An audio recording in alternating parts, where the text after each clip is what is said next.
तीन प्रश्न पूछेंगे, आपको जवाब हाथ उठा के देना है। अगर सही लगे तो हाँ बोलना है, अगर गलत लगे तो जोर से ना बोलना है, लेकिन बोलना है, चुप नहीं रहना है। जब बोलिएगा तभी आपको समझ में आएगा और हम आपको समझा पाएंगे। आप केवल सुनिएगा और घर चले जाइएगा तो कहिएगा कि एगो हमारे जिला परिषद थे अभय सिंह जी कहे थे तो हम चले गए थे और पता नहीं कौन कौन आया था, क्या क्या बोला है सुन लिए हैं। बस्ता छाप का प्रचार कर रहा था कि बस्ता छाप को वोट दीजिए, तो हम आपसे वोट नहीं मांगने आए हैं।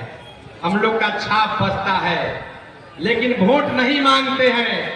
हम आपको गरीबी से निकलने का रास्ता बताने आए हैं कि आप गरीबी से कैसे निकलिएगा। अब आप में बहुत लोग बुजुर्ग हैं जो 5 बार 7 बार वोट दिए हैं, जो नए होंगे 2 बार वोट दिए हैं। वोट सबने दिया है, वोट आप लोग दिए हैं ना जी? अरे किसी को दिए हैं कि नहीं दिए हैं? अरे हाथ उठा के बोलिए, आज तक वोट दिए हैं कि नहीं दिए? दिए हैं ना? तो अब मैं बताता हूं कि वोट देने से और नेता बनाने से आपको कोई फायदा नहीं हुआ।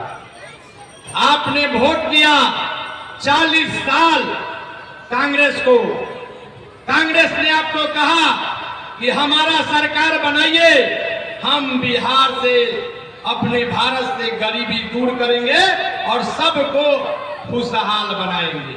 आपने 40 साल वोट दिया। उसके बाद लालू जी आए, उन्होंने कहा कि नहीं, कांग्रेस आप लोग का गरीबी दूर नहीं कर पाई, इस गरीब भैंसी चराने वाले बेटा को वोट दीजिए, हम गरीब का बेटा हैं, हम आप सब गरीबों का दुख दूर कर देंगे।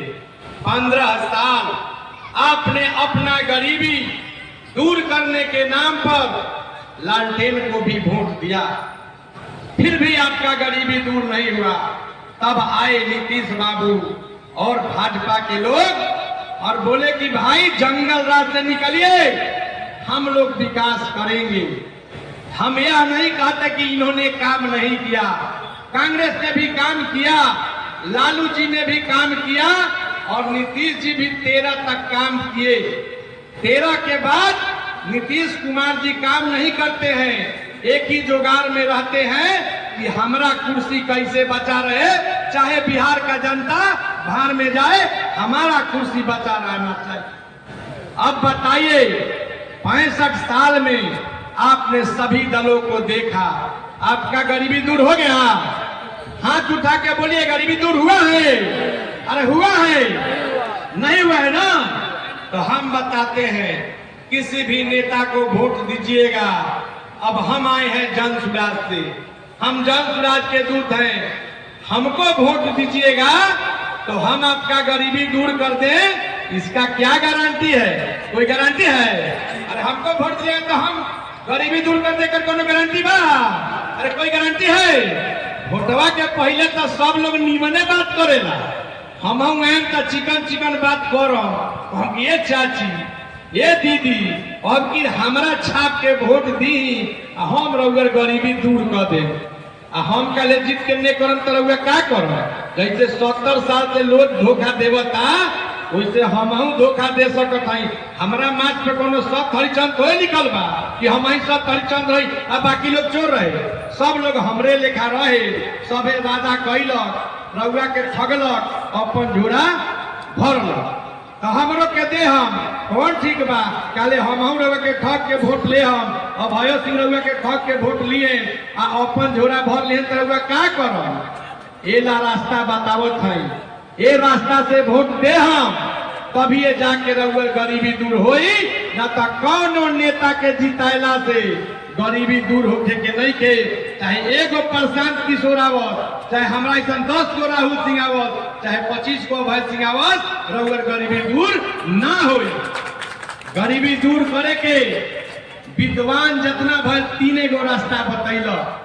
पहला रास्ता शिक्षा, दूसरा रास्ता रोजी रोजगार और तीसरा खेती। यह 3 गो से गरीबी दूर हो सकता। अगर रउआ बच्चा अच्छा स्कूल में पढ़े, अच्छा पढ़ाई कर लेवे और ओकरा निम्न नौकरी लाग जाए तो हाथ उठा के बोली रउआ गरीबी दूर होई कि ना होई? अरे रउआ लड़का पढ़ के निम्न नौकरी करी तो रउआ गरीबी दूर होई कि ना होई? अरे होई। तनी हाथ उठा के बोली कि होई। अरे हो जाई नू। त नेता के भोट से गरीबी दूर होई कि बच्चा के पढ़ाने से गरीबी दूर होई? अरे बच्चा के पढ़ाने से नहीं होई। त रउआ स्कूल के का दशा बा? रउआ लड़का स्कूल में आवला आ कीड़ा पिलुआ लगल खिचड़ी खाला घरे चल जाला। यह नहीं स्कूल के दशा बा? अरे यह नहीं दशा बा? कहीं जोर से बोली यह नहीं दशा बा? तब रउआ स्कूल के ही दशा बा तब रउआ बच्चा कीड़ा लगल खिचड़ी खाई आ पढ़बे ना करी तो डॉक्टर बनी, इंजीनियर बनी, अरे का बनी? मजदूर बनी, मजदूर। आ जाके कोनो मालिक के फैक्ट्री में लोहा ढोई और उनमें से 5,000 7,000 बचा के भेजी तो रउआ पेट चली। यह नहीं दशा बा तो गरीबी दूर हो जाए। तो शिक्षा के स्थिति रउआ बिहार में खराबे। अब बचल पूंजी रोजी रोजगार। तो रोजगार रउआ बेटा खिचड़ी उचड़ी खा के 18 साल के हो गए तो रउआ लोगन के ट्रेन में बस में ठूस के ए बेटा बड़ा कर्जा हो गल बा, ब्याजे नहीं के सधत, देखा जा कमाए न तो 2 कट्ठा घरों लिखा जाए।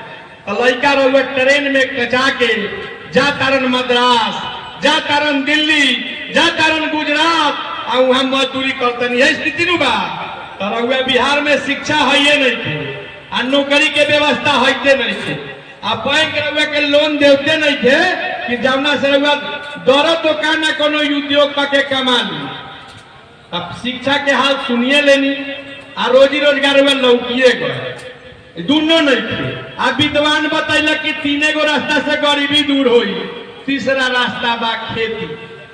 अगर रउआ लड़का ना पढ़ल, अगर अपना गांव देहात में ओकरा नौकरी ना लागल तो जमीनों 5-7 बीघा होई तो खेती बाड़ी करी आ कुछ खाई तो कुछ बेच के गरीबी दूर करी। तो यहाँ बिहार के स्थिति बा कि 60 जना के तो पहले जमीने नहीं थे। रउआ लोगन बैठल है, हम यही बिहार के हई, देख के लागता कि सब कमजोर दलित अति पिछड़ा गरीब परिवार से बा। हाथ उठा के बोली कि ना जाना भी 2 बीघा खेत बा, झूठ बोलम खेत बा, कोई भी खेत बा कि ना के 2 कट्ठा कि ना के 5 कट्ठा कि ना के घरे भर, ये नु खेत बा। तो शिक्षा है ये नहीं थे आ नौकरियां है ये नहीं थे आ खेत बढ़ते लिखे तो गरीबी दूर हो जाएगी। कौनो नेता दूर ना करे पाई।